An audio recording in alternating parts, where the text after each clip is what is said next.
And that is precisely what is driving the sudden and sweeping nuclear disarmament campaign by the Soviet Union. It sees a golden opportunity to thin out Western nuclear deployment and free the restraints on using its giant continent-busting scalar electromagnetic weapons. Large TR wave interferometry weapons, such as the woodpecker signals and systems, usually first produce very powerful scalar EM standing wave beams by continuously transmitting into the carrier beam both a normal EM wave and its phase conjugate. These two beams related are locked together to produce a standing zero EM vector resultant electrogravitational wave. This produces space-time curvature mostly upon the time dimension, which is by far the most significant for curvature in general relativity. Interference of two of these standing scalar EM wave beams in the targeted area, plus internal scanning within individual EM components of the beams by other transmitted modulation signals, allows electromagnetic effects of either electromagnetic energy or time-reversed electromagnetic energy to be produced and controlled at very precise locations within the broad interference area. Such giant standing scalar electromagnetic waves can be established in space, in the atmosphere, in the ocean, or in the Earth, since these beams travel through the nuclei of the atoms as their medium. Each such huge scalar EM standing wave beam represents, in fact, a gigantic electrogravitational standing wave, and hence a giant oscillating stress potential in space-time. This standing wave represents a sort of gigantic capacitor, or accumulator of enfolded electromagnetic stress energy. Enormous energy may be collected in this potential, charged up over a period of time. Now, short out of this giant capacitor by transmitter failure can result in a large flashover discharge of the electrogravitational energy into the local Earth at the stricken transmitter, producing a massive electrogravitational ground wave that can strike nuclear facilities and be enormously destructive.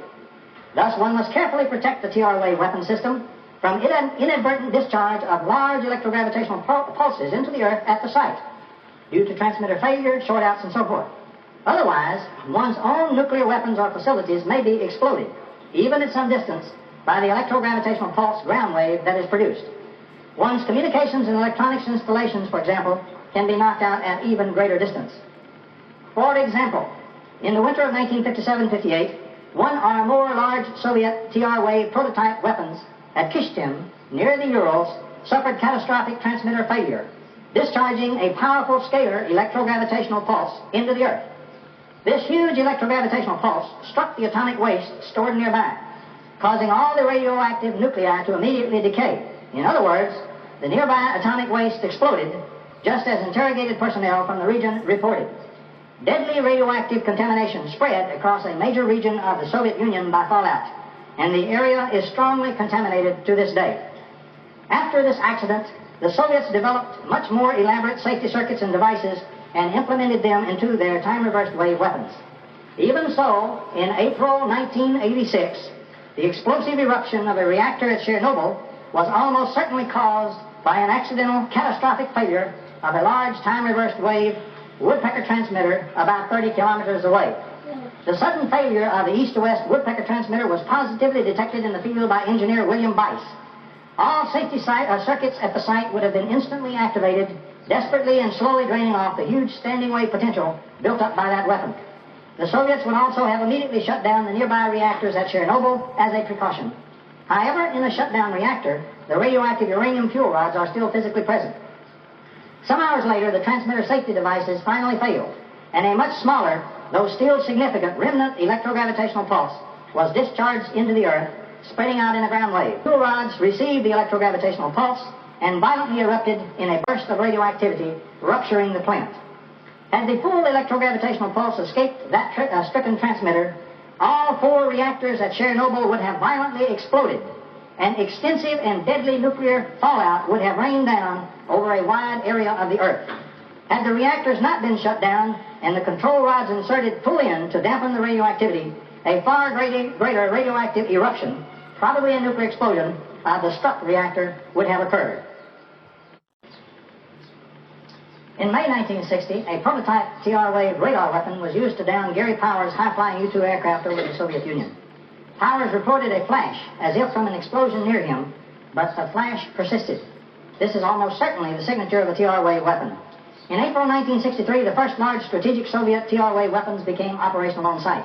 These weapons were used to electromagnetically deaden the electrical controls of the USS Thresher atomic submarine on April the 10th, 1963, and they were also used to produce a huge underwater electromagnetic blast 100 miles north of Puerto Rico on April the 11th, 1963. Since scalar electromagnetics travels directly through the nuclei of materials, the ocean is transparent to scalar EM beams. Soviet Admiral Gorshkov publicly stated on at least one occasion that we have made the oceans of the world transparent. The early systems deployed in the Soviet Union were mid-course and terminal phase systems. The Soviets also relied upon additional TR-wave weapon systems deployed as adjuncts to radar systems aboard research ships and trawlers to be able to attack U.S. missiles and bombers in their launch and early mid-course phase. Huge light phenomena from the extensive testing of these ship-mounted scalar EM Soviet weapons have been observed at sea for decades. Hundreds of incidents of Soviet tests of these TR-wave weapon systems have been observed around the world and reported in the open literature as puzzling or anomalous light phenomena. These Soviet defensive TR-wave weapon systems also easily accomplish, as we said, nuclear weapon kill. Further, by their nature, they have long provided an antidote to counter the stealth aircraft technology. The thousands of deployed older Soviet radars using TR-wave adjuncts become totally new weapons, having startling and unsuspected capabilities against missiles and aircraft. For that reason, the Soviets happily continue to operate and maintain a number of these older systems that, by Western radar standards, are seemingly obsolete. By adding a TR-wave adjunct, however, each of these radars immediately becomes a microwave-directed energy weapon of formidable power. In the 1960s, to turn our attention to other matters, the Soviet scientist Gleb Kosnashev and his researchers accomplished enormous experimentation and proved that cellular death and disease of any type whatsoever could be transmitted and induced electromagnetically.